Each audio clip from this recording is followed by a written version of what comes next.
সততা নিষ্ঠার সাথে এই দায়িত্ব যাতে পালন করতে পারি, এই জন্য আপনাদের সার্বিক সহযোগিতা আমি কামনা করছি। এই বিশ্ববিদ্যালয় কেন উত্তরবঙ্গের আমাদের আবু সাইদ তার বুকে তাজা রক্ত দিয়ে যেভাবে বাংলাদেশকে দ্বিতীয় স্বাধীনতা দিয়েছে, এর ঋণ আমরা শোধ করতে পারবো না। তার সেই স্বাধীনতা, দ্বিতীয় স্বাধীনতার ফল যাতে এই বিশ্ববিদ্যালয় বাংলাদেশের একটা অনন্য অনুকরণীয় অনুসরণীয় বিশ্ববিদ্যালয় হয়ে দাঁড়ায়, সেই প্রচেষ্টা আমাদের সবারই থাকবে। আজকে তরুণ প্রজন্ম, আমরা যারা বিশ্ববিদ্যালয়ে সেই 90 সালে পাশ করছি, সেই তখনকার সময়ে আর বর্তমান এই সময়ের তাদের তারুণ্যের যে ভূমিকা আমাদের চোখে আঙুল দিয়ে দেখে দিয়ে গেছে, তার মধ্যে সারা বাংলাদেশে আলোচিত মাননীয় প্রধান উপদেষ্টা পর্যন্ত, উপদেষ্টা মণ্ডলী পর্যন্ত, তারা কিন্তু সবসময় তাদের বক্তব্যে একটাই, শহীদ আবু সাইদ।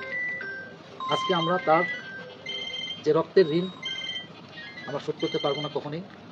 তার বিদায় আত্মা মাগফিরাত আমরা করছি। আমরা তার আজকেই এই জয়েন করার পরেই পরিবারের সদস্য হয়ে আমরা তার কবর জিয়ারত করতে যাব। এটি আমার প্রথম পদক্ষেপ হবে। এখানকার ছাত্র সমন্বয়ক যারা আছে, যারা আবু সাইদের সহপাঠী ছিলেন, তাদের সাথে আমরা তাদের মত বিনিময় করবো। প্রতিষ্ঠানটা আমাদের সবারই, আমরা এখানে সবাই রংপুরবাসী, তাই না? আমাদের কিন্তু একটাই টার্গেট থাকবে, এটা যেন আলোর বর্তিকা হিসেবে এই সমাজে প্রতিষ্ঠা লাভ করে।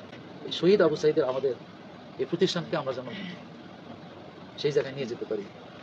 এটা আমি আপনাদের কাছ থেকে সবসময়, আমার দরজা সবসময় ওপেন আপনাদের জন্য। কেউ কখনো অ্যাপয়েন্টমেন্ট নিয়ে আসতে হবে এরকম না। যদি আমি ফ্রি থাকি, ইনশাআল্লাহ অবশ্যই আপনাদের সময় দেবো।